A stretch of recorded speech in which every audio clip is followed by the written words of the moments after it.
So students CBSE T point पे मैं आप सभी का वेलकम करता हूं और हम लोग स्टार्ट करने वाले हैं स्टूडेंट्स ट्रायंगल चैप्टर। जैसा कि आप सभी जानते हैं कि जो आपकी 9th क्लास की मैथमेटिक्स है उनमें 7 चैप्टर जो है वो ट्रायंगल है।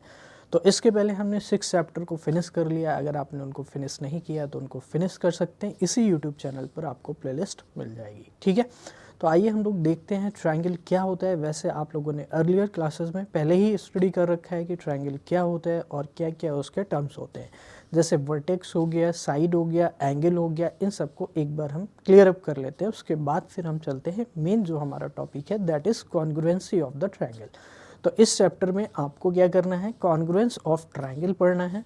और कॉन्ग्रुएंस क्या होता है इसके बारे में हम लोग डिस्कस करेंगे। कॉन्ग्रुएंस के बाद जो है फिर बच्चों आपको ये पढ़ना है कि कौन सी सिचुएशन होती है जब कोई भी दो ट्रायंगल कॉन्ग्रुएंट हो जाएंगे, क्या एनफ कंडीशन अप्लाई होनी चाहिए जिससे कि आप ये कह सकते हैं विदाउट एक्चुअली चेकिंग कि ये कॉन्ग्रुएंट हो जाएगा, बस वो कंडीशन फॉलो होनी चाहिए। ठीक है, आइए देखते हैं हम लोग ट्रायंगल्स के बारे में।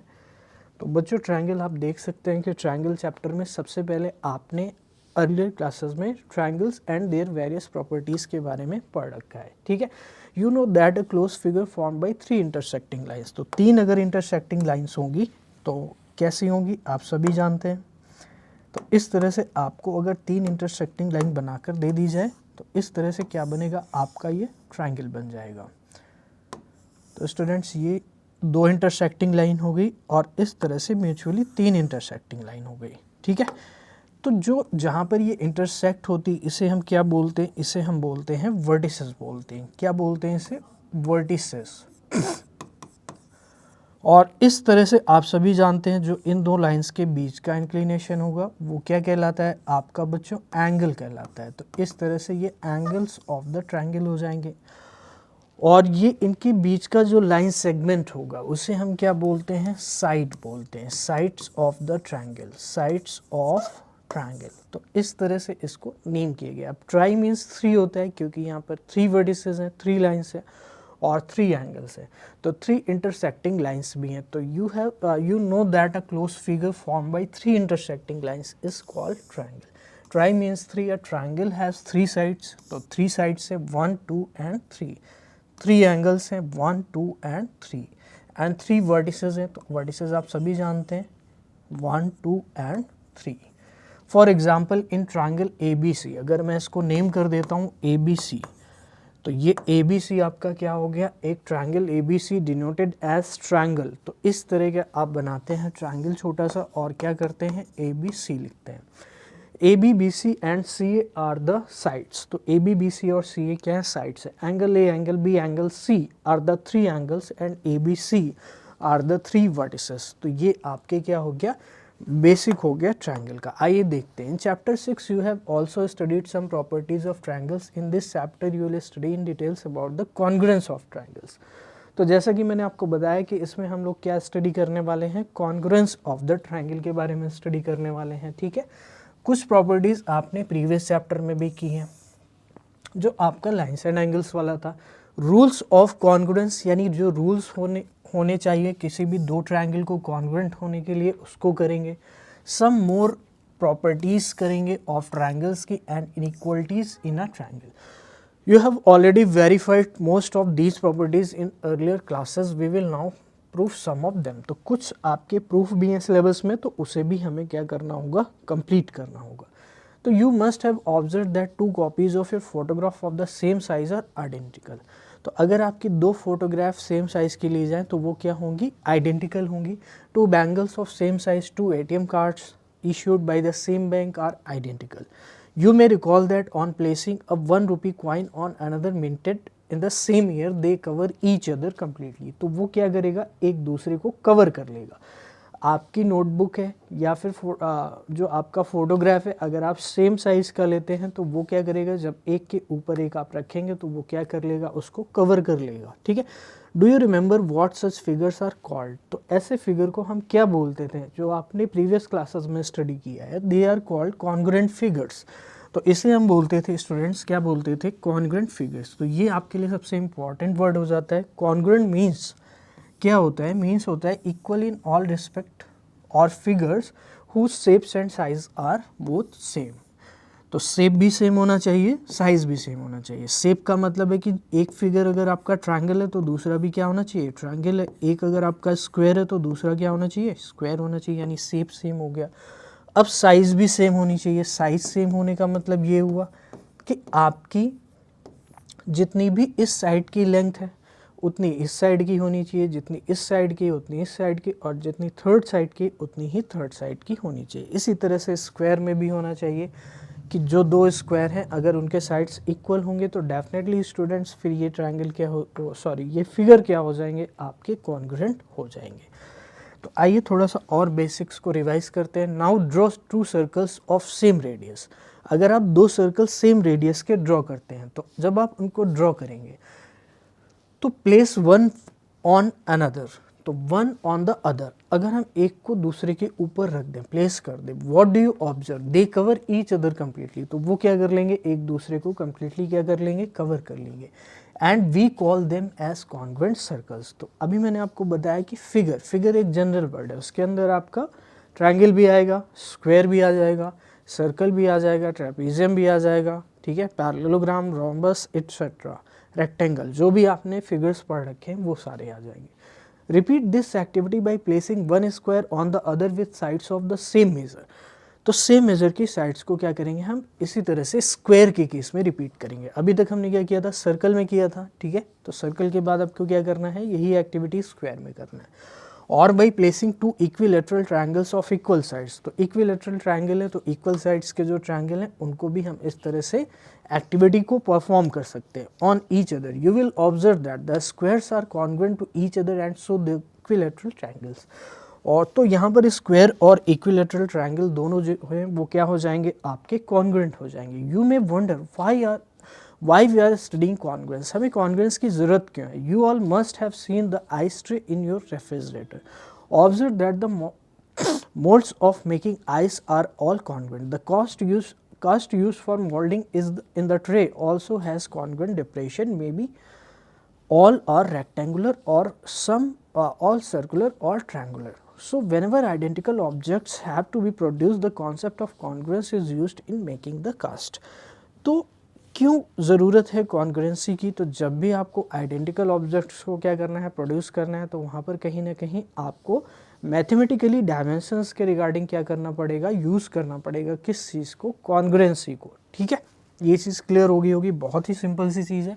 Sometimes you may find it difficult to replace the refill in your pen by new one, and this is so when the new refill is not of the same size as the one you want to remove. Obviously, if the two refills are identical or congruent, the new refill fits.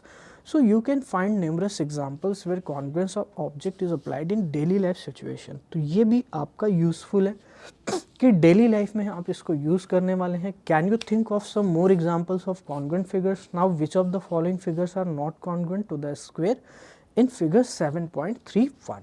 तो कौन से congruent नहीं होंगे, तो the large square obviously congruent नहीं होगा in figure 7.3 का जो 2 है एंड 3 है, और obviously not congruent to the one in figure 7.31, but the square in 7.34 is congruent to the one given in the 7.31। तो ये और ये सेम साइज के, तो ये कॉन्ग्रुएंट हो जाएंगे। ऑब्वियसली ये इसके कॉन्ग्रुएंट नहीं होगा, ये इसके कॉन्ग्रुएंट नहीं होगा, और ये इसके कॉन्ग्रुएंट नहीं होगा, क्योंकि उनके जो डायमेंशन है यानी उनकी जो साइड की लेंथ है वो क्या है, आपकी डिफर कर रही है। तो let us now discuss the congruence of two triangles. तो अब हम मेन टॉपिक पे आ चुके हैं, that is congruence of triangles. तो कॉन्ग्रुएंस ऑफ टू ट्रायंगल्स को हम लोग क्या करने वाले हैं, डिस्कस करने वाले हैं। You already know that two triangles are congruent if the sides and angles of one triangle are equal to the corresponding sides and angles of the other triangle। तो ऑब्वियस सी चीज़ है, यू ऑलरेडी नो कि जब आपकी to triangles congruent तभी होंगे जब sides of one triangle equal होगी दूसरे ट्रायंगल के साइड्स के।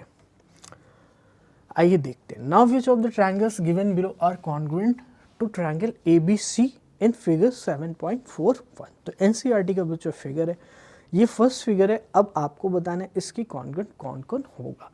तो आप क्या करेंगे, आप साइड को चेक करेंगे, जो गिवन फिगर है जो आपको ऑलरेडी गिवन है, जिसके कॉन्ग्रुएंट आपको पता करना है कि इनमें इन चारों में से कौन सा होगा। तो आपको क्या करना होगा, आपको इस साइड से इसकी जितनी भी साइड्स हैं उनको क्या करना है, इनसे कंपेयर करना है। अगर वो इक्वल आती है तो डेफिनेटली वो क्या हो जाएंगे, इक्वल यानी कि कॉन्ग्रुएंट हो जाएंगे, और अगर इक्वल नहीं है तो वो क्या हो जाएंगे, कॉन्ग्रुएंट नहीं होंगे। तो जैसे 4 सेंटीमीटर यहाँ पर एक साइड है, तो इसमें 4 सेंटीमीटर है, यहाँ पर 5 है तो इसमें देखेंगे 5 है, और यहाँ पर 4.5 है तो यहाँ पर डेफिनेटली 4.5 है। तो जो हमारा सेकंड वाला फिगर है, डेफिनेटली स्टूडेंट सेकंड वाला फिगर जो होगा वो क्या होगा, कॉन्ग्रुएंट हो जाएगा फर्स्ट वाले के। अब आइए देखते हैं थर्ड फिगर को। तो थर्ड फिगर में प्यारे बच्चों आपको सबसे पहले चेक करना है 4 है तो डेफिनेटली 4 है, फिर हम चेक करेंगे 5 है तो डेफिनेटली स्टूडेंट्स 5 है, फिर हम चेक करेंगे 4.5 है तो डेफिनेटली स्टूडेंट्स 4.5 है। फिर थर्ड वाले में तो सेकंड के बाद थर्ड वाला भी हो जाएगा आपका। अब हम चेक करेंगे बच्चों फोर्थ वाला। तो फोर्थ में बच्चों अगर हम चेक करेंगे तो 4 सेंटीमीटर है, 4 सेंटीमीटर है, 5 सेंटीमीटर है डेफिनेटली, और 4.5 है डेफिनेटली। तो बच्चों 4 फिगर भी है वो कॉन्ग्रुएंट हो जाएगा किसके, ये सब कॉन्ग्रुएंट टू फर्स्ट के रिस्पेक्ट में बात कर रहे हैं, कॉन्ग्रुएंट टू फर्स्ट। कौन कौन से होंगे, जो आपका सेकंड फिगर है, जो आपका थर्ड फिगर है, और जो आपका फोर्थ फिगर है, और बचता है लास्ट वाला। तो लास्ट वाले में अगर हम देखें यहाँ पर 4 है तो डेफिनेटली स्टूडेंट्स यहाँ पर 4 नहीं है, क्योंकि ऑल साइड्स यहाँ पर क्या होने वाली हैं 5। तो ये वाला कॉन्ग्रुएंट नहीं होगा, और बाकी ये दोनों फिगर क्या हो जाएंगे, तीनों फिगर क्या हो जाएंगे, कॉन्ग्रुएंट हो जाएंगे। तो ये थ्योरी है जहाँ से आपको कॉन्ग्रुएंसी में हेल्प मिलेगी, कॉन्ग्रुएंट फिगर क्या होते हैं इनको समझने में आपको क्या होगी, अंडरस्टैंडिंग अच्छी बनेगी। ठीक है, आइए देखते हैं आगे क्या है हमारे पास। तो करना क्या है आपको बच्चों, cut out each of these triangles from figure 7.4। 7.4 figure जो आपने अभी देखा उसमें क्या करना है, आपको कट कर लेना है सारे ट्रायंगल्स को।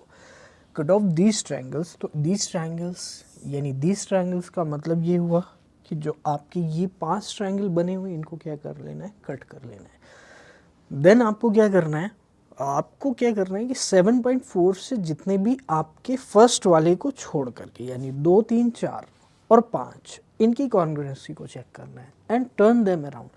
तो इन्हें हम क्या करेंगे, टर्न करेंगे and try to cover ABC। तो ABC को हम क्या करेंगे, कवर करने की कोशिश करेंगे। तो जितने भी आपके बच्चों ये फिगर है आपको इनको कट करने के बाद टर्न करना है और ABC में क्या करना है, उसको फिट करने की कोशिश करनी है। Try to cover ABC. Observe that triangles in figure 7.4, 2, 3, 4. 7.4 में जो 2, 3, 4 के triangles हैं are congruent to triangle ABC.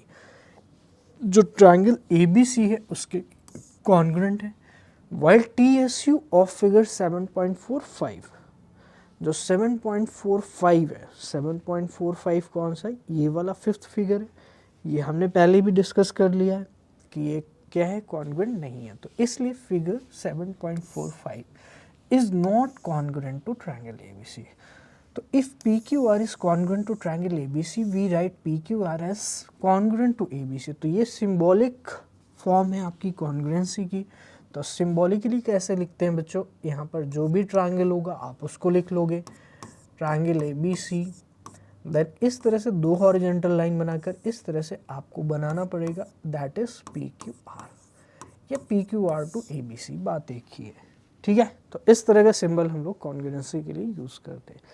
Notice that when triangle PQR is congruent to ABC then sides of triangle PQR fall on corresponding equal sides. तो जब PQR और ABC की sides equal होंगी तो जो उसकी करस्पॉन्डिंग साइड्स हैं वो क्या करेंगी, एक दूसरे पे फॉल करेंगी। क्या ये चीज़ आपको क्लियर है? And so is the case for the angles. तो साइड्स के साथ साथ अगर साइड इक्वल है और साइड अगर फॉल कर रही है एक दूसरे के ऊपर तो डेफिनेटली एंगल्स भी क्या करेंगे, एक दूसरे के ऊपर फॉल करेंगे।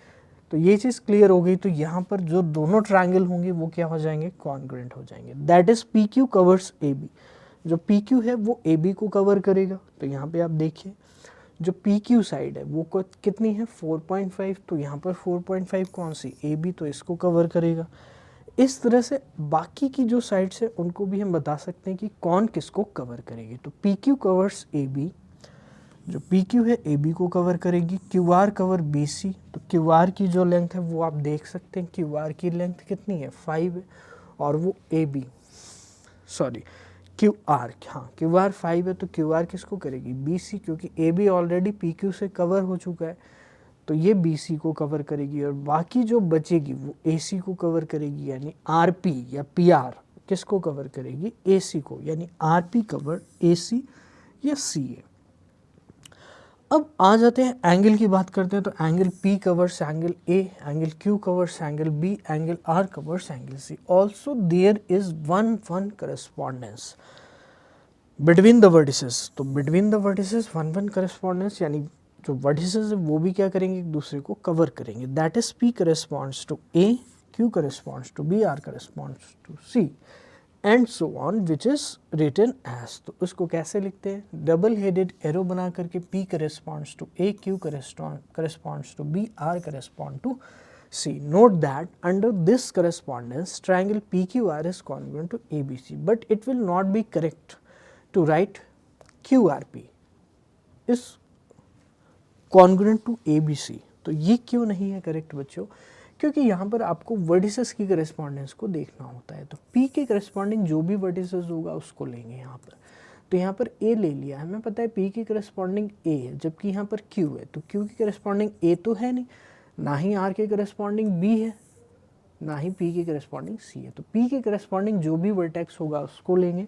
तो ये करेक्ट वे है लिखने का कि यहाँ पर वर्टिसेस की जो आपकी करस्पॉन्डेंस है उसको हम लोग क्या करेंगे, चेक करेंगे।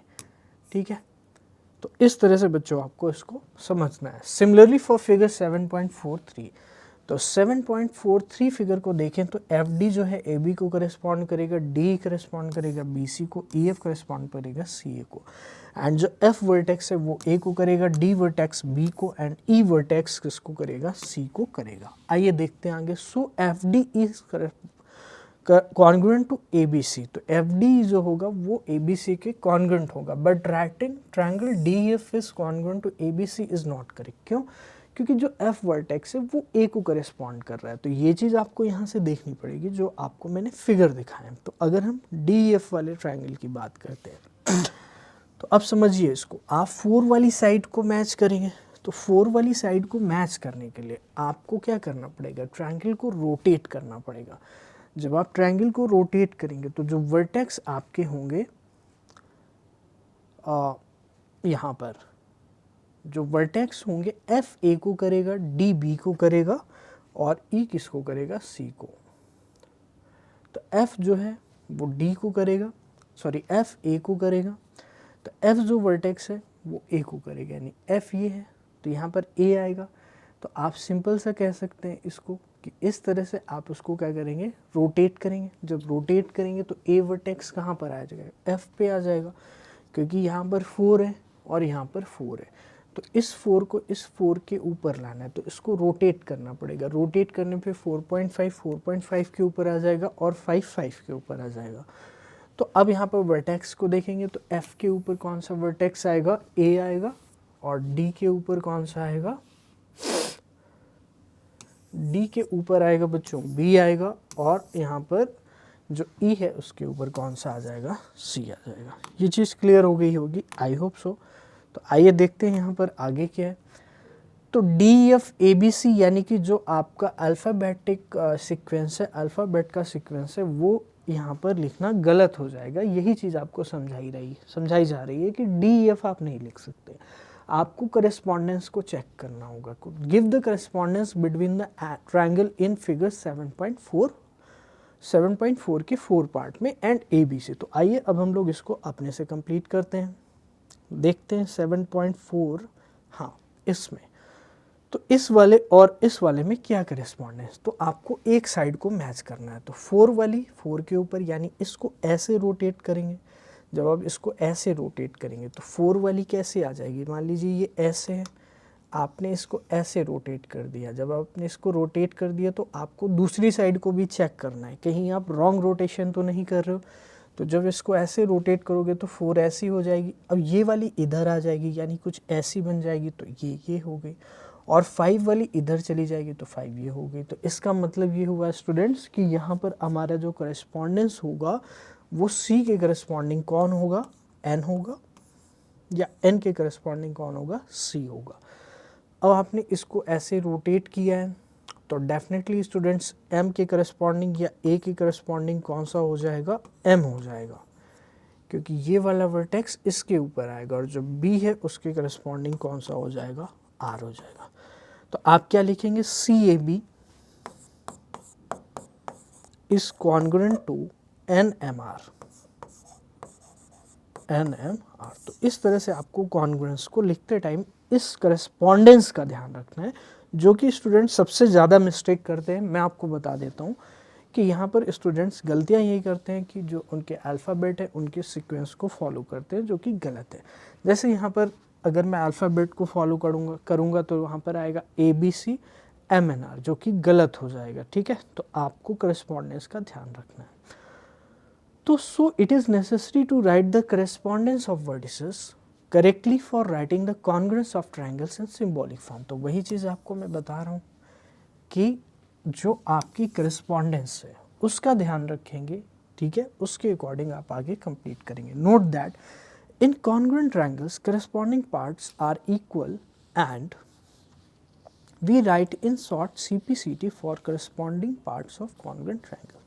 तो बच्चों ये वर्ड बहुत ही ज़्यादा इंपॉर्टेंट है और थ्रू आउट द एक्सरसाइज हम लोग इसको यूज़ करेंगे, through out the chapter use करेंगे। तो इसको आपको समझना है कि ये होता क्या है। Note that in congruent triangles corresponding parts are equal, write in short CPCT। तो जो करस्पॉन्डिंग पार्ट्स इक्वल होते हैं तो उसको हम शॉर्ट में क्या लिखते हैं, CPCT। CPCT का मतलब होता है कि corresponding parts of congruent triangles. अब कॉन्ग्रुएंट ट्रायंगल हो चुके हैं तो CT का मतलब तो ये हो गया कॉन्ग्रुएंट ट्रायंगल्स, लेकिन CP का मतलब हो गया करस्पॉन्डिंग पार्ट्स। अब करस्पॉन्डिंग पार्ट्स में दो मेन पार्ट्स आते हैं, that is sides and angles. तो इन्हीं के लिए आप यूज़ करेंगे, अगर आपने दो ट्रायंगल्स को कॉन्ग्रुएंट प्रूफ कर दिया है तो आप ये बताएंगे कि बाय CPCT आप क्या लिखेंगे, by CPCT we can say that angle A equal to angle D, या जो भी इक्वल होंगे आप उसको कैसे स्टेट करेंगे, CPCT से स्टेट करेंगे। आइए देखते हैं criteria for congruence of triangles, जो कि आपकी कंडीशंस होती हैं वो फॉलो होंगी अगर तो दो ट्रायंगल कॉन्ग्रुएंट हो जाएंगे। तो ये सब एक्टिविटी बताई गई है सिर्फ अंडरस्टैंडिंग के लिए। एक्चुअल में ऐसा कुछ करना नहीं होता है, सिर्फ क्राइटेरिया अगर वहाँ पर फॉलो हो रहा है, कंडीशन जैसा कि मैंने आपको स्टार्टिंग में बताया अगर फॉलो हो रही है तो ट्रायंगल क्या हो जाएंगे, कॉन्ग्रुएंट हो जाएंगे। तो in earlier classes you have learned 4 criteria of congruence of triangles. Let us recall them. तो 4 criteria आपने स्टडी किया, उनको हम लोग क्या करेंगे, रिकॉल करेंगे। Draw two triangles with one side 3. Are these triangles congruent? तो दो ट्रायंगल को हमने एक जो साइड है उसकी 3 है, इस तरह से हमने ड्रॉ किया है। Are these triangles congruent? क्या ये ट्रायंगल्स congruent होंगे? Observe that they are not congruent. See figure 7.5. तो ये ऑब्वियस ही चीज़ है, अगर हमने एक साइड को इक्वल किया तो बाकी दोनों साइड्स कुछ भी हो सकती हैं, जबकि यहाँ पर कॉन्ग्रुएंट होने के लिए ऑल साइड्स क्या होनी चाहिए, इक्वल होनी चाहिए। तो ड्रॉ टू ट्रायंगल्स हमने कर लिया है। Now draw two triangles with one side 4 centimetre and one angle 50 degree. Are they congruent? तो यहाँ पर वन साइड 4 आप देख सकते हैं और वन एंगल कितना है, 50 है। ये वन साइड 4 है और यहाँ पर 50 है। तो आप मुझे बताइए क्या ये कॉन्ग्रुएंट होगा? तो डेफिनेटली स्टूडेंट्स अगर ये 50 है तो ये वाली साइड कुछ भी हो सकती है, ये वाली साइड ऐसे भी जा सकती है, ऐसे करके भी जा सकती है, ये कितनी भी दूर तक जा सकती है। मतलब इधर कुछ आपने फिक्स नहीं किया, ये चीज़ आपने फिक्स कर दी है और इस लाइन का इंक्लिनेशन फिक्स कर दिया है। बस इस लाइन के इंक्लिनेशन फिक्स करने से इस वाली लेंथ को आपने फिक्स नहीं किया है। तो क्या ये ट्रायंगल कॉन्ग्रुएंट होंगे? तो ये डेफिनेटली कॉन्ग्रुएंट कभी भी नहीं होंगे। तो see that these two triangles are not congruent, दोनों ट्रायंगल कॉन्ग्रुएंट नहीं है। Repeat this activity with some more pair of triangles. So equality of one pair of sides or one pair of sides and one pair of angles is not sufficient. तो इस activity से आपको ये समझाया जा रहा है कि equality of one pair of sides, यानी एक पेयर ऑफ साइड्स के इक्वल होने से या one pair of sides and one pair of corresponding one pair of angle के इक्वल होने से is not sufficient to give us congruent triangles. तो ये सफिशिएंट नहीं है कॉन्ग्रुएंट ट्रायंगल्स होने के लिए। तो वही हमें डिटेल में करना है कि यहाँ पर क्या चीज़ सफिशिएंट होनी चाहिए। तो आगे देखते हैं what would happen if the other pair of arms यानी sides of equal angles are equal. तो इक्वल एंगल्स इक्वल होंगे, ठीक है। What would happen if the other pair of arms of equal angles are equal, other pair भी अगर equal हो जाए तो क्या होगा। In figure 7.7 BC is equal to Q R, B is equal to Q, A B is equal to P Q. तो अभी हम इसको देखने वाले, बहुत ही इंपॉर्टेंट है ये। Now what can you say about congruence of triangle A B C and P Q R. तो ए बी सी और पी क्यू आर की कॉन्ग्रुएंस को आप क्या बोलेंगे। तो यहाँ पर देखेंगे आप figure, recall from your earlier class that in this case the two triangles are congruent, verify this for ABC and PQ and figure 7.7। तो ये देखिए, this is the first criteria for congruence of triangles. तो एक side आपने जब इसको fix की कर दी है और ये वाली भी फिक्स है, ये 50 है, ये 4 है, ये 50 है, ये 2 है, तो आपके पास अब इसको बढ़ाने का ऑप्शन नहीं है, यानी ये ए तक ही रहेगी और ये सी तक ही रहेगी। तो ऑब्वियस सी चीज़ है, अब ये एंगल 50 है, तो अगर हम 2 को फिक्स रखेंगे तो एंगल को भी मूव नहीं कर सकते हैं क्योंकि ये 50 है। तो यानी ये वाली चीज़ भी आपकी जो होगी वो मेजर्ड आएगी जैसे इस ट्रायंगल में। तो ये दोनों डेफिनेटली क्या हो जाएंगे, कॉन्ग्रुएंट हो जाएंगे। तो ये होता है बच्चों criteria of for congruence of triangles का बेसिक। अब हम लोग डायरेक्ट आ जाते हैं कॉन्ग्रुएंस का जो क्राइटेरिया है, सबसे इम्पॉर्टेंट वो है बच्चों SAS कॉन्ग्रुएंस रूल, जिस पे सबसे ज़्यादा अब आपको फोकस करना है, that is SAS congruence rule. तो SAS कॉन्ग्रुएंस रूल क्या होता है उसको हम लोग देखते हैं। Two triangles are congruent if two sides and the included angle of one triangle are equal to the two sides and the included angle of the other triangle।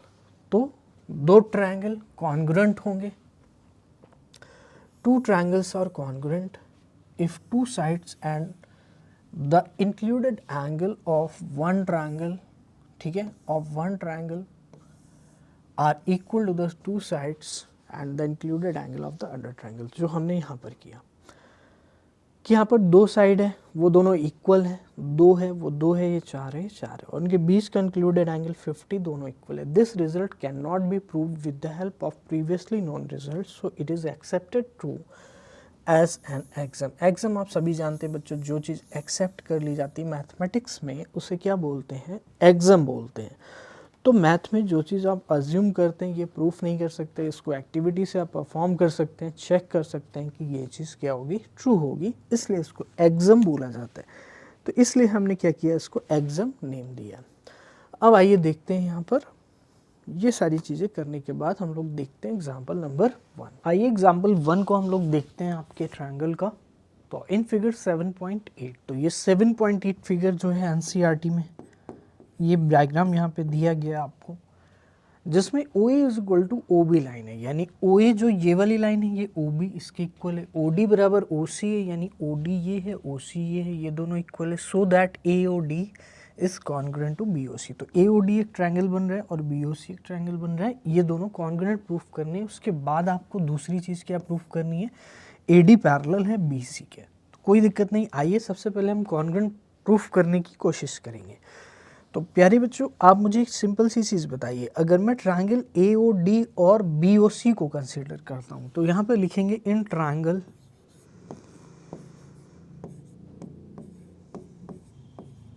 AOD triangle BOC। AOD और BOC में आप क्या similarity देखते हो, आप कह सकते हो OA इज इक्वल टू क्या है, OB, ठीक है, OA इज इक्वल टू क्या है, OB है। दूसरी चीज़ आपको जो दी गई है OD इज इक्वल टू क्या है, OC है, ठीक है। तो यहाँ पे लिख देंगे आप गिवन है, और ये भी चीज़ क्या है, गिवन है।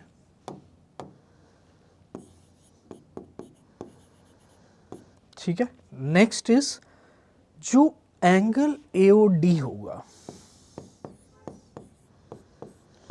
बराबर होगा एंगल BOC के। जो एंगल AOD होगा वो बराबर होगा एंगल BOC, यानी ये वाला एंगल ये वाले एंगल के इक्वल होगा। तो आप सभी जानते हैं यहाँ पे कौन सा क्राइटेरिया लगेगा, आपका दो साइड इक्वल हो रही हैं दूसरे ट्रायंगल के और एक एंगल इक्वल हो रहा है। तो लिखेंगे bye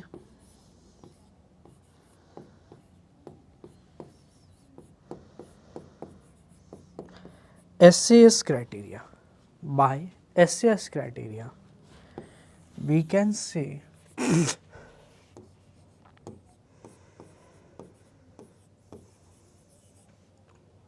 triangle AOD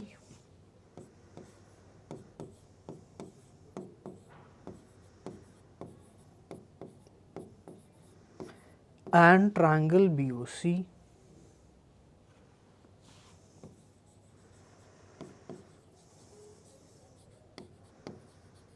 are congruent. तो ये दोनों ट्रायंगल क्या हो जाएंगे, आपके कॉन्ग्रुएंट हो जाएंगे। अच्छा, अब अगर ये इसके कॉन्ग्रुएंट हो गया है तो डेफिनेटली माय डियर स्टूडेंट्स, जो एंगल, एक बार आप इतना नोट कर सकते हैं, फिर हम लोग आगे चलते हैं।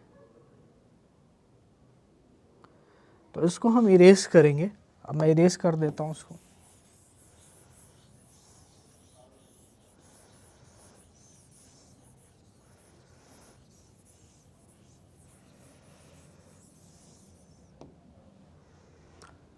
तो एंगल CBO या OBC, angle OBC equals to OAD, तो आप लिख सकते हैं OAD इक्वल टू OBC। क्यों होगा, CPCT से। तो यहाँ पे लिखेंगे, तो ये वाला इसके इक्वल हो गया।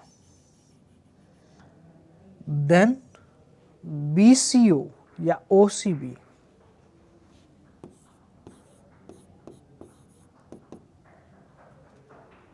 ODA के इक्वल हो।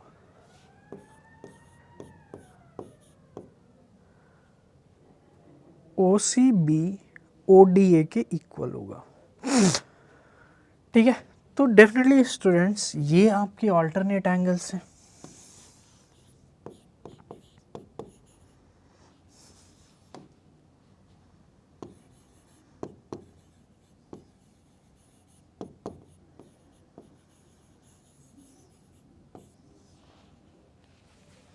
तो an AB is transversal since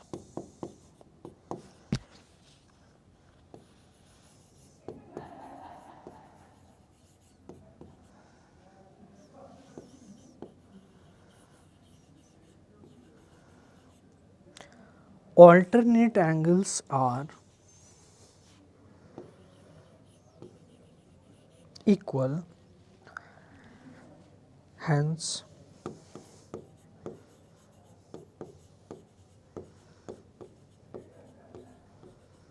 we can say that जो AD लाइन है वो पैरेलल होगी BC के, AD लाइन है वो पैरेलल हो जाएगी BC के। ठीक है, ये चीज़ आपको क्लियर हो गई होगी स्टूडेंट्स। तो example number 1 we have completed, you can note it down. आइए देखते हैं एग्जाम्पल नंबर 2 को। तो बच्चों एग्जाम्पल नंबर 2 क्या है कि AB is a line segment and line L is its perpendicular bisector. कोई भी लाइन सेगमेंट है और आप सभी को पता है कि परपेंडिकुलर बाइसेक्टर्स क्या होते हैं। एक ऐसी लाइन जो किसी भी लाइन पर 90 डिग्री भी बनाए और साथ के साथ आपकी क्या हो, वो परपेंडिकुलर भी हो। 90 डिग्री बनाए यानी परपेंडिकुलर हो और साथ के साथ क्या करनी चाहिए, बाइसेक्ट करनी चाहिए। तो इस तरह से हम इसको बना लेंगे और इसको हम डॉटेड शो कर सकते हैं जस्ट फॉर डिफरेंशिएशन।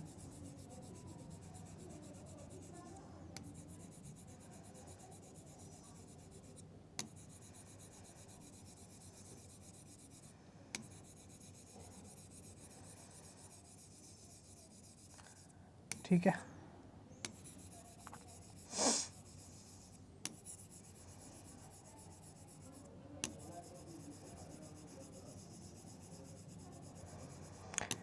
तो ये हो गया है आपका perpendicular bisector. So this is the line, ये आपकी लाइन है। this is line, this is perpendicular bisector, ये क्या है, परपेंडिकुलर बाइसेक्टर। तो line segment and line L is its perpendicular bisector.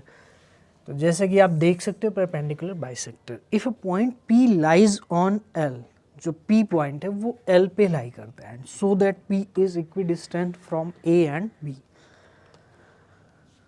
तो इक्विडिस्टेंट है P point if a point P lies on L. तो मैं मान लेता हूँ ये लाइन है और इस पे ये पॉइंट P है, तो P is equidistant from A and B।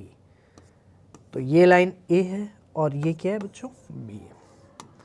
तो आपको क्या करना है, इसको ज्वाइन कर देना है इस तरह से। अब देखिए इसका बेनिफिट क्या होगा, यहाँ पर दो ट्रायंगल बन जाएंगे बेसिकली। तो आपने इसको ज्वाइन कर दिया है, ठीक है, इसको इससे ज्वाइन कर दिया है। तो सॉल्यूशन हम लोग नहीं देखेंगे, हम लोग खुद से इसको कंप्लीट करेंगे, ठीक है। सबसे पहली चीज़ कि अगर ये पॉइंट आपका C है तो ये 90 होगा, ये भी कितना होगा, 90 होगा। तो हम लोग यहाँ पे लिखेंगे फर्स्ट ऑफ ऑल कि जो PC साइड है, जो आपकी PC इन दोनों ट्रायंगल में कॉमन साइड है,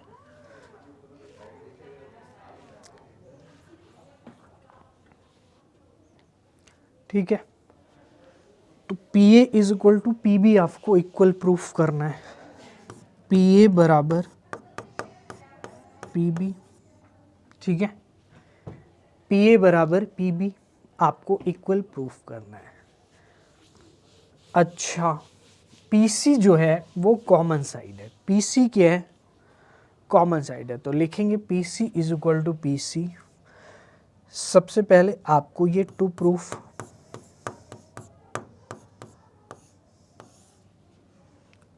एंगल PCA बराबर एंगल PCA बराबर PCB ईच 90 डिग्री होगा। PCA बराबर PCB ईच क्या होगा, 90 डिग्री हो जाएगा। PC is equal to PC, common side है, कैसे साइड है,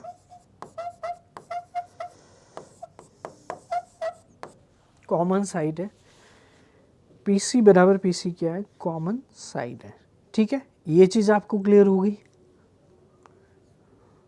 और बाइसेक्टर है, बाइसेक्टर का मतलब ये हुआ कि AC बराबर क्या हो गया है, BC है। तो अब देखिए जो AC साइड है वो BC के इक्वल है इस वाले ट्रायंगल में। तो बेसिकली ट्रायंगल PC और PCB में हम बात कर रहे हैं, PC कॉमन साइड है और उनके बीच का इंक्लूडेड एंगल 90 है। तो यहाँ पर आप कह सकते हैं कि क्राइटेरिया कौन सा यूज़ होगा, SAS क्राइटेरिया यूज़ हो जाएगा। तो by SAS criteria we can say that these triangles will be congruent to each other. और अगर ये ट्रायंगल कॉन्ग्रुएंट होंगे तो PA बराबर PB हो जाएगा, क्योंकि करेस्पॉन्डिंग साइड क्या है यहाँ पर इक्वल है, ठीक है। तो 7.1 को हमने कंप्लीट कर लिया है, उसके जितने भी कॉन्सेप्ट थे, थ्योरी थी, वो हमने कंप्लीट कर लिया। अब आइए देखते हैं 7.2 के लिए हमें क्या थ्योरी करनी है, उसको हम लोग यहाँ पर देखने वाले हैं, ठीक है। तो 7.1 में हमने क्या किया था बच्चों कि दो साइड्स अगर इक्वल हैं और उनके बीच का इंक्लूडेड एंगल इक्वल है, देन ट्रायंगल क्या हो जाएंगे, कॉन्ग्रुएंट हो जाएंगे। और उससे हम क्या बोलते थे, SAS क्राइटेरिया बोलते थे। SAS क्यों बोला जाता था कि आपकी दो साइड्स SAS। तो SAS क्राइटेरिया का मतलब ये हुआ, ये SAS जो एग्जाम आपने की थी उसका मतलब ये होगा कि S का मतलब हो गया एक साइड, किसी भी ट्रायंगल की एक साइड, और उसी ट्रायंगल का एक एंगल, और उसी ट्रायंगल की दूसरी साइड, किसी भी ट्रायंगल की एक साइड और उस दूसरे ट्रायंगल की एक एंगल, और उनके बीच का इंक्लूडेड एंगल और उनकी साइड एक अदर साइड की इक्वल हो। दैट मीन्स ये हुआ कि स्टूडेंट्स जैसे आपका ये ट्रायंगल है और ये ट्रायंगल है, आपको मैं एक बार याद दिला देता हूँ जिससे आप जो नेक्स्ट करने वाले हैं उसमें कन्फ्यूज़न ना हो। मान लीजिए ये एंगल ये साइड है बच्चों 4 है और ये साइड 4 है, और ये बच्चों 7 है और ये 7 है, और इनके बीच का जो एंगल है वो 30 डिग्री है और 30 डिग्री। ये कुछ भी हो, दोनों इक्वल होने चाहिए और दोनों ही साइड्स क्या होनी चाहिए, करस्पॉन्डिंगली इक्वल होनी चाहिए। तो ये होता है आपका बाई SAS एग्जाम, ये दोनों ही ट्रायंगल क्या हो जाएंगे, कॉन्ग्रुएंट हो जाएंगे। तो ये आपको याद आ गया होगा। I hope there is no problem in this.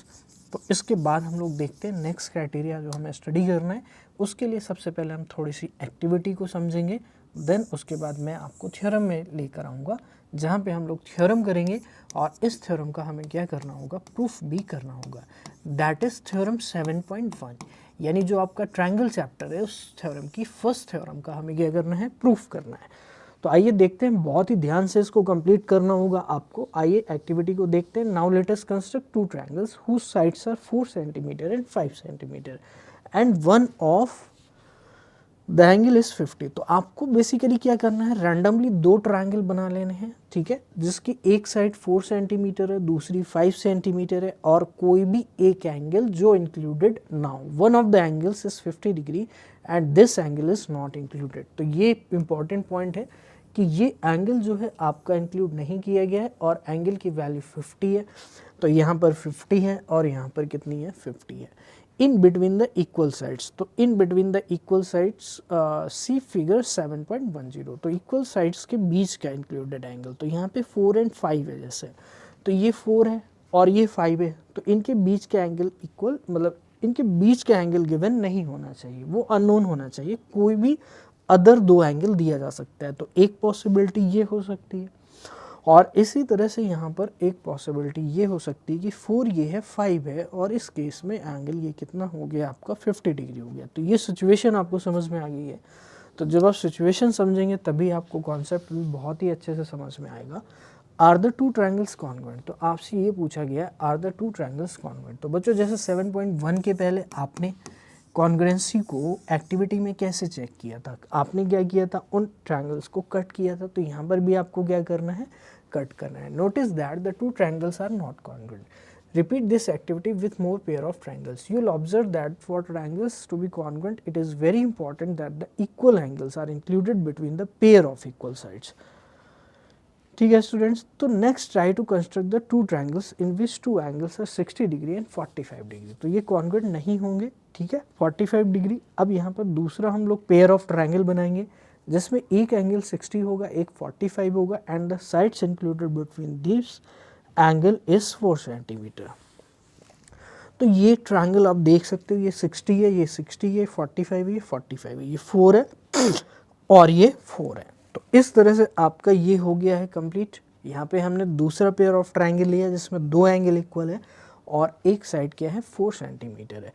तो यहाँ पर सबसे इंपॉर्टेंट लाइन जो है वो ये है कि SAS congruence rule holds but not ASS और SSA। तो ये चीज़ आपको ध्यान देना है। हमने लास्ट में एग्जाम में जो स्टडी किया था दैट वाज SAS कॉन्ग्रुएंस, और यहाँ पर आपको ASS कॉन्ग्रुएंस या SSA कॉन्ग्रुएंस होल्ड नहीं करती है। ये लास्ट में जो आपको यहाँ पर डायग्राम बनाकर बताए गए हैं। तो अगर आप यहाँ पर देखेंगे कि दो साइड गिवन है, तो SS और एक एंगल गिवन है, बट जो साइड्स है उनमें एंगल में कोई भी रिलेशन नहीं है। दैट मीन्स कि उनके बीच का जो एंगल है साइड के बीच का नहीं है, ठीक है, नॉट बिटवीन द साइड्स। अब आइए आगे देखते हैं। तो इन पेयर ऑफ ट्रायंगल्स को हम लोग देखते हैं। हम क्या करेंगे, cut out these triangles and place one triangle on the another triangle. तो हमें क्या करना है, एक्टिविटी में बेसिकली करना है कि इन ट्रायंगल्स को कट आउट कर लेना है, कट कर लेना है these triangles and place one another on the other. What do you observe, आपको क्या दिखता है, what do you observe, see that one triangle cover the other triangle completely. तो वन ट्रायंगल जो है अदर को क्या करेगा, completely. That is the two triangles are congruent. तो यानी कि दोनों ट्रायंगल क्या होंगे, कॉन्ग्रुएंट होंगे। तो repeat this activity with more pair of triangle. हमें क्या करना है, और पेयर ऑफ ट्रायंगल लेने हैं। You will observe that equality of to angles and the included side. तो ये इंपॉर्टेंट चीज़ है कि उनके बीच की इंक्लूडेड साइड होनी चाहिए जो एंगल आपकी इक्वल है, ठीक है। तो इंक्लूडेड साइड का मतलब ये हुआ कि जैसे एक ट्रायंगल आपका ऐसा है, एक ट्रायंगल आपका ऐसा है।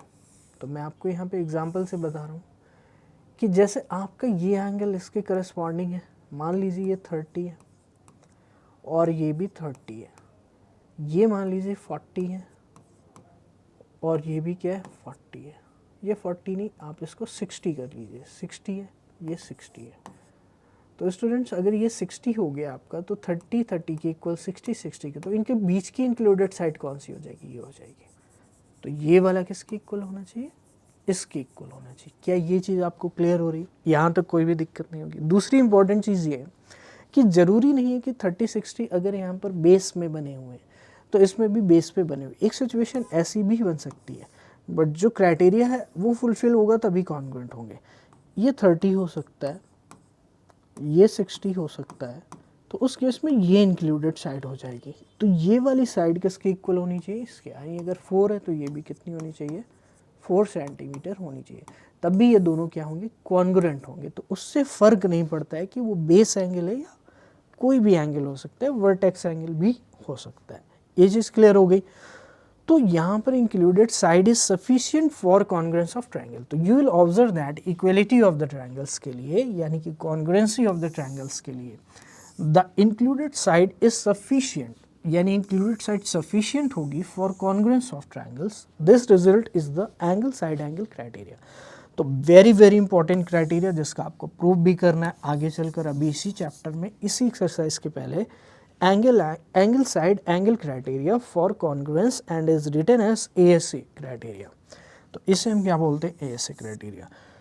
You have verified this criteria in earlier classes, आपने इसको वेरीफाई किया, but let us state and prove this result। Since this result can be proved, it is called a theorem। तो जैसा कि मैंने आपको बताया कि ये एक थ्योरम है, तो इसको हम प्रूफ कर सकते हैं। To prove it we use the SAS axiom, यानी SAS एग्जाम को हम लोग यहाँ पर यूज़ करेंगे, किसको प्रूफ करने के लिए, ASA क्राइटेरिया को प्रूफ करने के लिए।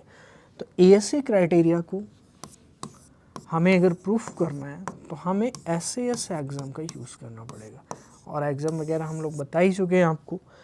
तो ये हम आइए देखते हैं, प्रूफ देखते हैं। ASA कॉन्ग्रुएंस रूल, सबसे पहले थ्योरम को, स्टेटमेंट को देखेंगे। तो ये स्टेटमेंट है आपकी। तो एग्ज़ाम में आपसे क्या बोला जा सकता है कि what is ASA congruence rule. तो ASA कॉन्ग्रुएंस रूल क्या होता है, two triangles are congruent if two angles and the included side of one triangle are equal to the two angles and the included side of other triangle. तो simple statement है कि to triangle congruent होते हैं if दो angles के बीच की included side किसी भी एक ट्रायंगल में और दो एंगल्स के बीच की इंक्लूडेड साइड किसी भी दूसरे ट्रायंगल में, तो वो दोनों ट्रायंगल क्या हो जाएंगे, कॉन्ग्रुएंट हो जाएंगे। आइए देखते हैं हम लोग इसका proof. We are given two triangles ABC and DF in which B is equal to E, C is equal to F and BC is equal to EF। तो B इक्वल है C के और B इक्वल है E के और C equal है F के। अब यहाँ पर मैं आपको एक दो ट्रायंगल बना करके दिखाता हूँ, तो जिससे आपको बहुत ही अच्छे से क्लियर हो जाएगा।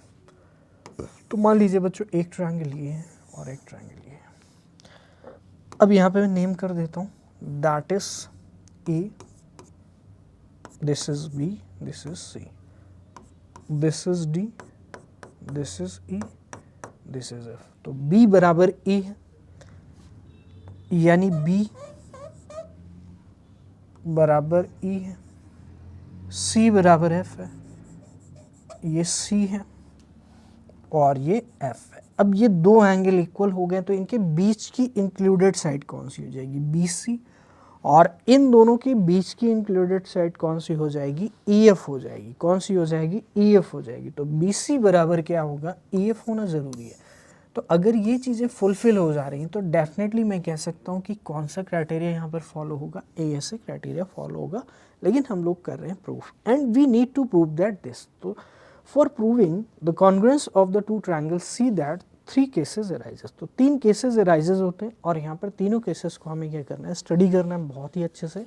तो let AB is equal to D। अब यहाँ पर दो ट्रायंगल ले लिए गए हैं, आप देख सकते हो कि B एंगल E के इक्वल है, C एंगल F के इक्वल है। जैसा कि मैंने आपको अभी बना करके दिखाया कि B एंगल C के इक्वल है, E के और C F के, और उनके बीच की इंक्लूडेड साइड BC किसके इक्वल है, EF के इक्वल है। तो केस नंबर 1 में क्या होगा, let AB is equal to D। यहाँ पर AB और D को इक्वल मान लेना है। तो AB ये वाली साइड है और D कौन सी साइड है, ये साइड है।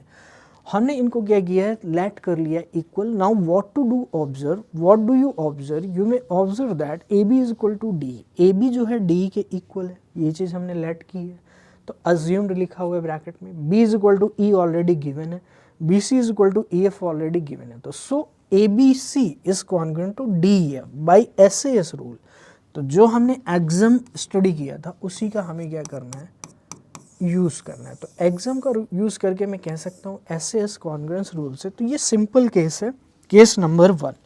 तो यहाँ पर ये दोनों ट्रायंगल डेफिनेटली क्या हो जाएंगे, कॉन्ग्रुएंट। यहाँ तक किसी भी स्टूडेंट को कोई भी दिक्कत नहीं होगी कि यहाँ पर कॉन्ग्रुएंस के लिए हम क्या यूज़ कर रहे हैं, दैट इज एग्जाम का यूज़ कर रहे हैं। आइए देखते हैं नेक्स्ट क्या है हमारे पास। Case number 2, let if possible A B greater than. लेकिन ऐसा भी तो हो सकता है कि जो ए बी साइड है वो डी से बड़ी हो या छोटी भी हो सकती है, तो वो हम अगले केस में लेंगे। अभी क्या करना है, let A B is greater than D if possible, ऐसा हो सकता है। We can take a point P on A B such that P B is equal to D. अगर ए बी बड़ी है तो पी जो ए बी आपकी साइड है वहाँ पर कोई ना कोई एक ऐसा पॉइंट एग्जिस्ट करेगा जिस केस में जो बी पी की लेंथ है वो डी के इक्वल हो जाएगी। ठीक है, तो यहाँ पर वही लिखा गया, we can take a point P on A B such that P B is equal to D. Now consider P B C and D F. तो पी बी सी और डी एफ अगर हम कंसीडर करेंगे तो definitely students P B इसके equal है, ये side already equal given है, उनके बीच का इंक्लूडेड एंगल भी गिवन है। तो यहाँ पर भी एग्जाम अप्लाई हो जाएगी। तो पी बी सी और D F for time being क्या हो जाएंगे, कॉन्ग्रुएंट हो जाएंगे।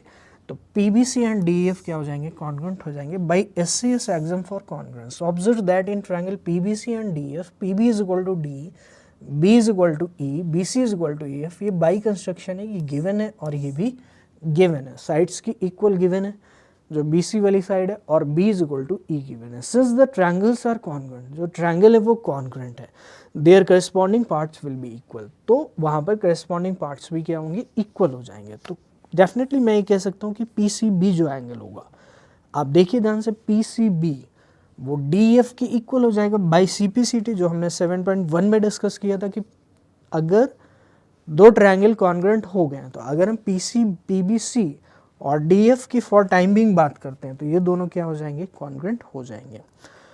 तो इस तरह से ईच एंगल उसका क्या हो जाएगा, इक्वल हो जाएगा। डेफिनेटली यहाँ तक कोई भी दिक्कत नहीं होगी।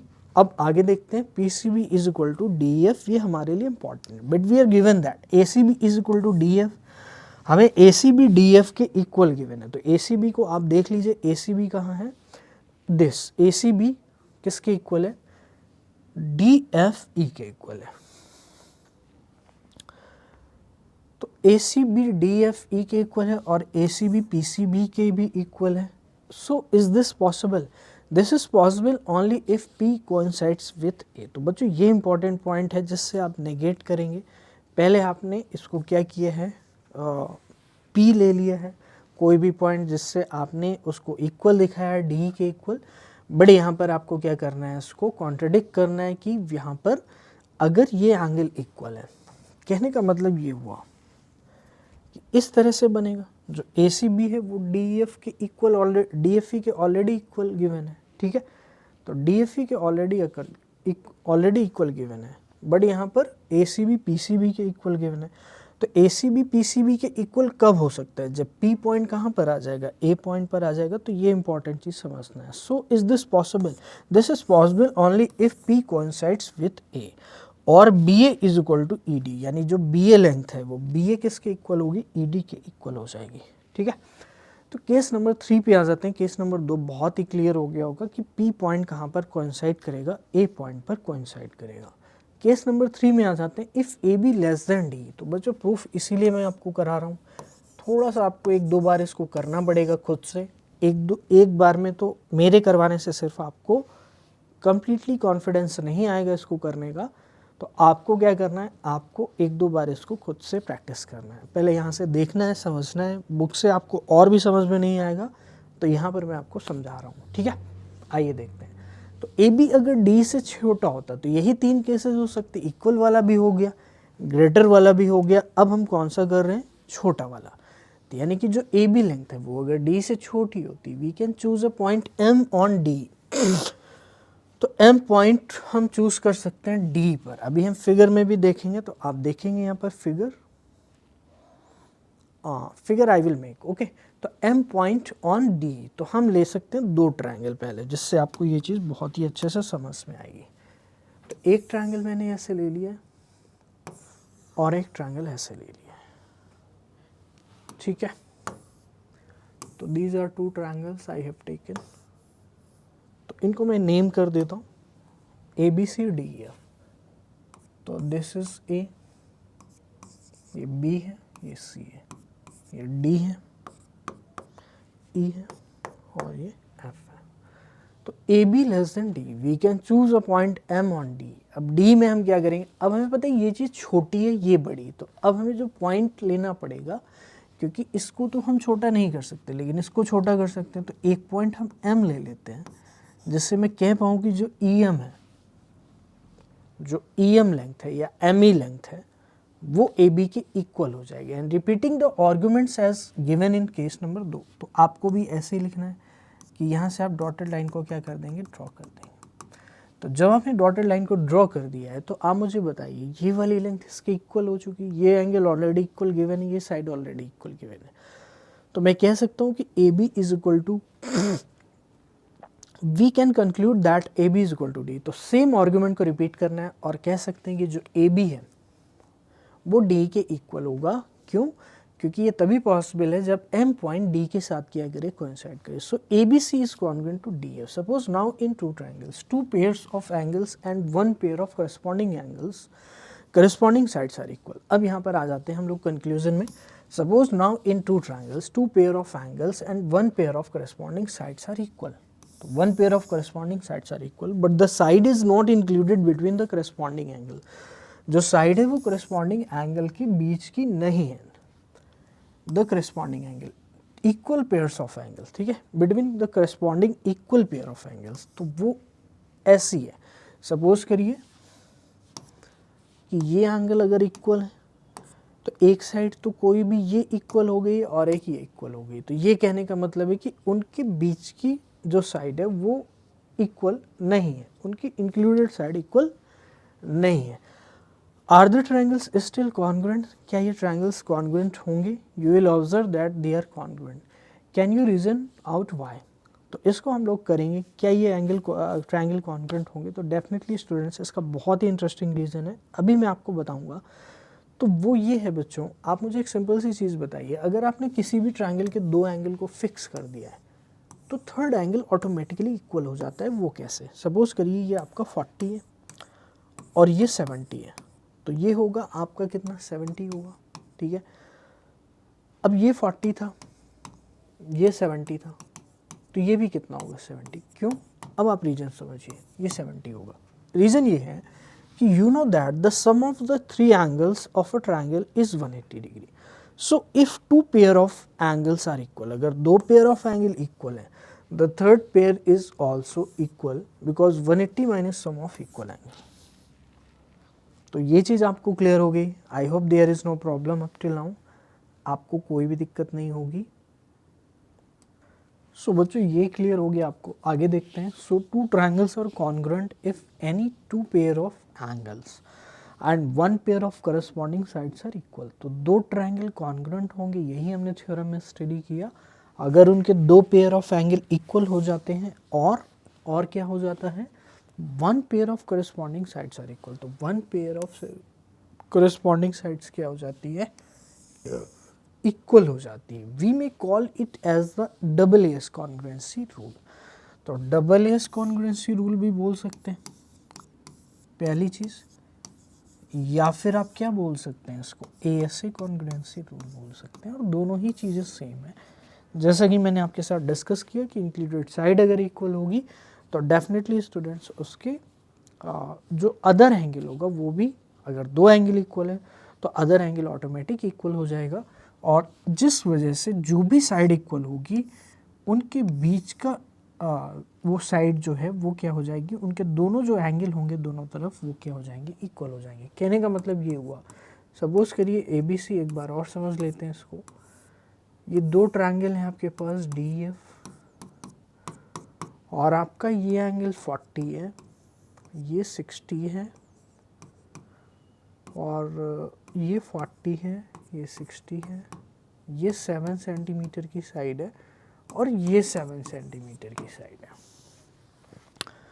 तो अब यहाँ पर आप देखोगे अगर दोनों एंगल्स के बीच की साइड है यानी इंक्लूडेड साइड है और यहाँ पर इंक्लूडेड नहीं है, लेकिन डेफिनेटली यहाँ पर हम इसको इंक्लूडेड बना सकते हैं। कैसे बना सकते हैं आपको पता है, सम इनका 100 होगा तो 100, अगर दो एंगल का सम है तो थर्ड एंगल कितना होगा 80, क्योंकि टोटल कितना होता है 180, तो ये 80 हो जाएगा और ये कितना हो जाएगा 80 हो जाएगा। तो आप क्या देख रहे हो यहाँ पर कि तीन एंगल, यहाँ पर आपके तीनों ही एंगल क्या हो चुके हैं, इक्वल हो चुके हैं। यहाँ पर आपको कोई भी दिक्कत नहीं होगी। We may call it double S congruence rule. Now let us perform the following activity. To draw triangles with angle 40 degree, 50 degree and 90 degree. How many such triangles can you draw? तो draw triangle, आपको triangle को draw करना है 40, 50 and 90. How many such triangles can you draw? In fact, you can draw as many triangles as you want with different lengths of sides. तो different length of side के triangles को क्या कर सकते हैं, ड्रॉ कर सकते हैं। Observe that the triangles may और may not be congruent to each other. तो ऑब्वियस सी चीज़ है, कॉन्ग्रुएंट तो दिख नहीं रहे हैं आपको। So equality of two triangles, equality of three angles is not sufficient for congruence of triangles. Therefore, for congruence of triangles out of three equal parts, one has to be a side. Let us now take some more example. तो आइए देखते हैं बच्चों example को। Line segment A B is parallel to another line segment C D. तो line segment A B है कोई और वो another line segment C D के पैरेलल है, ठीक है। O is the midpoint of A D. तो ओ जो है बच्चों वो क्या है, मिड पॉइंट है। तो ये आपका बच्चों फिगर 7.15 है जो यहाँ पे क्वेश्चन में मेंशन्ड है। So that A O B, अब ए ओ बी ट्रायंगल यहाँ पर बन रहा है, तो ए ओ बी जो है वो आपका DOC के कॉन्ग्रुएंट होगा। आपको ये चीज़ प्रूफ करनी है। दूसरी, O is also the midpoint of BC। तो जो BC जो लाइन है इसका मिड पॉइंट O है, ये भी प्रूफ करना है। O is the midpoint of AD। O जो है AD का मिड पॉइंट है, ये ऑलरेडी गिवन है, तो आराम से कर सकते हैं स्टूडेंट। सबसे पहली चीज़ ये बताइए, अगर ये लाइन्स पैरेलल है तो जो इनके ये एंगल होंगे, एंगल A एंगल डी के इक्वल होगा। सिंपल सी चीज़ है। ये वर्टिकली अपोजिट एंगल है और ये आपका मिड पॉइंट है ए बी का, तो ये लेंथ इसकी इक्वल होगी। तो मैं कह सकता हूँ कि दो एंगल, इस ट्रायंगल के दो एंगल के इक्वल है और उनके बीच की साइड भी क्या है, इक्वल है। तो बाई डबल एस क्राइटेरिया यानी AS क्राइटेरिया या AAS क्राइटेरिया से मैं ये कह सकता हूँ कि ये दोनों ट्रायंगल क्या होंगे, डेफिनेटली कॉन्ग्रुएंट हो जाएंगे। तो लिखना कैसे है वो चीज़ आप देख लीजिए। कंसीडर ट्रायंगल AOB और DOC को हमने क्या किया है, कंसीडर किया है। Alternate angles as AB parallel to CD, तो ये रीजन लिख देना है। उसके बाद BC is the transversal line, ये भी आ गया। अब AOB is equal to DOC यानी AOB जो है वो DOC के इक्वल है, ठीक है। ये चीज़ क्लियर है। क्यों इक्वल है, क्योंकि वर्टिकली अपोजिट एंगल हो जाएंगे। कैसे एंगल हो जाएंगे, वर्टिकली अपोजिट एंगल। OA बराबर OD है, यानी जो OA लेंथ है ये OD के बराबर है, गिवन है। Therefore triangle AOB AS rule से या AS से रूल से, AS से थ्योरम जो अभी हमने पढ़ी थी उससे क्या हो जाएंगे, कॉन्ग्रुएंट हो जाएंगे। और by CPCT corresponding parts of congruent triangles ये क्या हो जाएंगे आपके OB is equal to OC, यानी OB जो लेंथ है वो किसकी इक्वल हो जाएगी, OC। So O is the midpoint of BC। O जो है वो मिड पॉइंट है किसका, BC का। तो ये चीज़ क्लियर हो गई होगी। I hope there is no problem in this. तो we have done example number 3, ठीक है।